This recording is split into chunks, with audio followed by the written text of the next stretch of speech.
Welcome to the appendix, where we read the primary sources of the past so the present can be better understood. Today's primary source, Washington's first inaugural address, April 30th, 1789, as found in Messages and Paper, edited by Richardson, Volume 1, page 51. The first Congress was supposed to meet March 4th, 1789, but did not until April 2nd did the House have a quorum, and the Senate did not organize until April 5th. On the 6th of April, the electoral votes were counted, and Washington and Adams were announced as President and Vice President.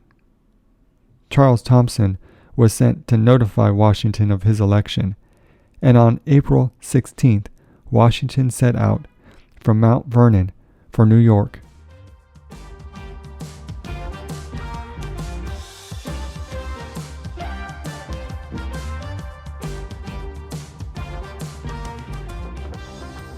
Fellow citizens of the Senate and of the House of Representatives,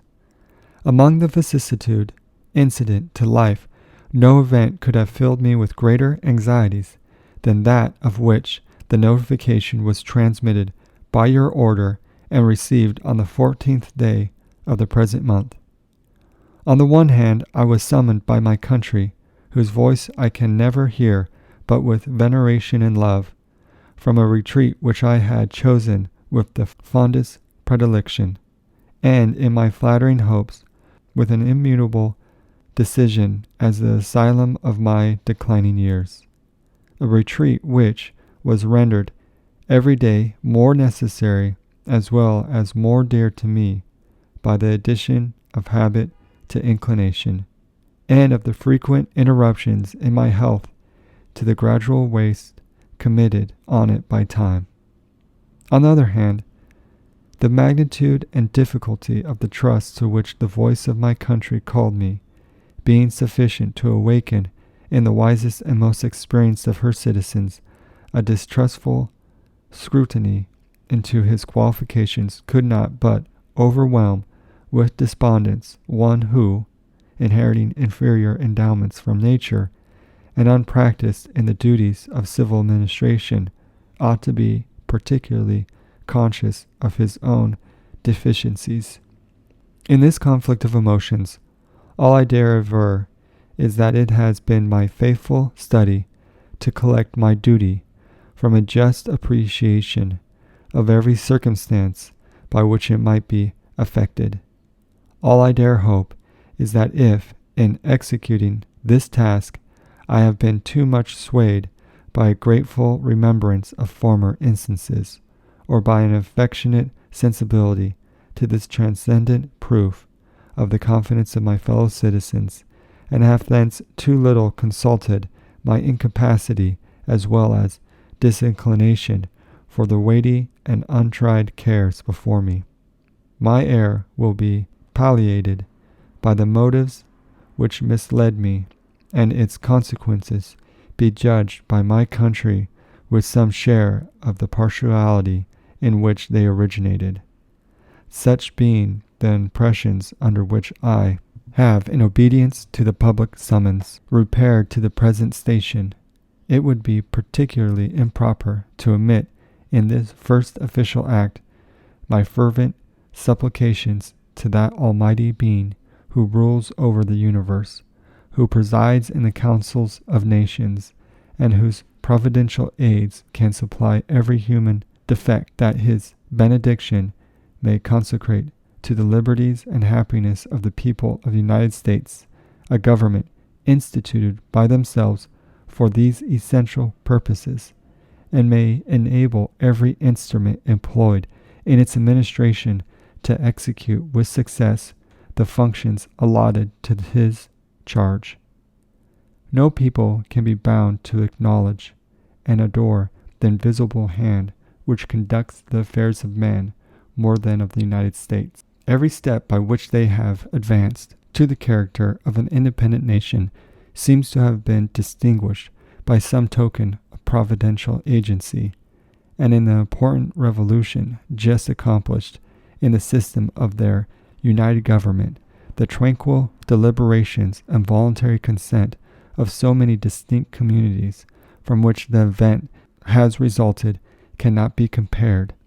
with the means by which most governments have been established without some return of pious gratitude,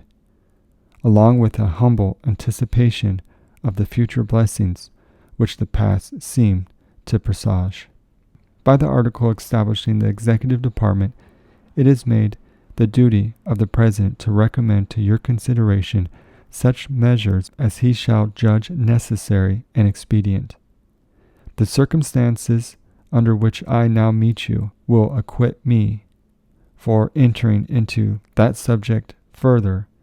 than to refer to the great constitutional charter under which you are assembled, and which, in defining your powers, designates the objects to which your attention is to be given. It will be more consistent with those circumstances, and far more congenial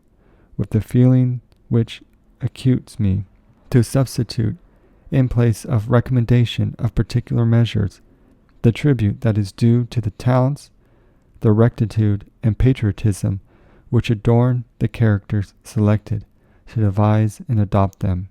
In these honorable qualifications I behold the surest pledges that as on one side no local prejudice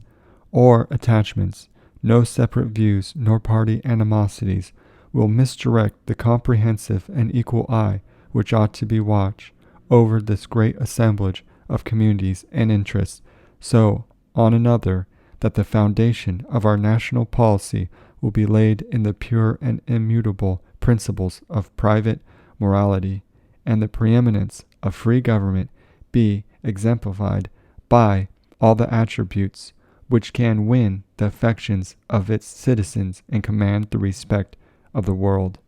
I dwell on this prospect with every satisfaction which an ardent love for my country can inspire, since there is no truth more thoroughly established than that there exists in the economy and course of nature an indissoluble union between virtue and happiness, between duty and advantage, between the genuine maxims of an honest and magnanimous policy and the solid rewards of public prosperity and felicity, since we ought to be no less persuaded that the propitious smiles of heaven can never be expected on a nation that disregards the eternal rules of order and right which heaven itself has ordained, and since the preservation of the sacred fire of liberty and the destiny of the republican model of government are justly considered, perhaps as deeply and finally staked on the experiment entrusted to the hands of the American people. Besides the ordinary objects submitted to your care, it will remain with your judgment to decide how far an exercise of the occasional power delegated by the 5th article of the Constitution is rendered expedient at the present juncture by the nature of objections which have been urged against the system, or by the degree of inquietude which has given birth to them. To the foregoing observations I have one to add, which will be properly addressed to the House of Representatives. It concerns myself, and will therefore be as brief as possible. When I was first honored with a call into the service of my country, then on the eve of an arduous struggle for its liberties, the light in which I contemplated my duty required that I should renounce every pecuniary compensation. From this resolution I have in no instance departed, and being still under the impressions which produced it, I must decline as inapplicable to myself any share in the personal emoluments which may be indispensably included in a permanent provision for the executive department, and must accordingly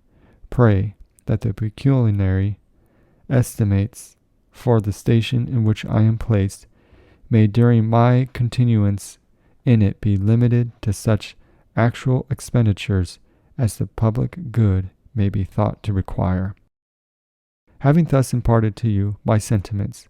as they have been awakened by the occasion which brings us together, I shall take my present leave, but not without resorting once more to the benign parent of the human race, in humble supplication that, since he has been pleased to favor the American people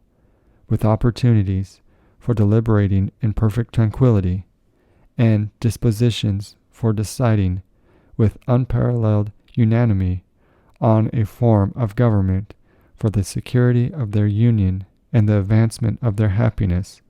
so his divine blessing may be equally conspicuous in the enlarged views, the temperate consultations, and the wise measures on which the success of this government must depend. Thank you for joining us for our primary source today on the appendix. We will see you in the stacks.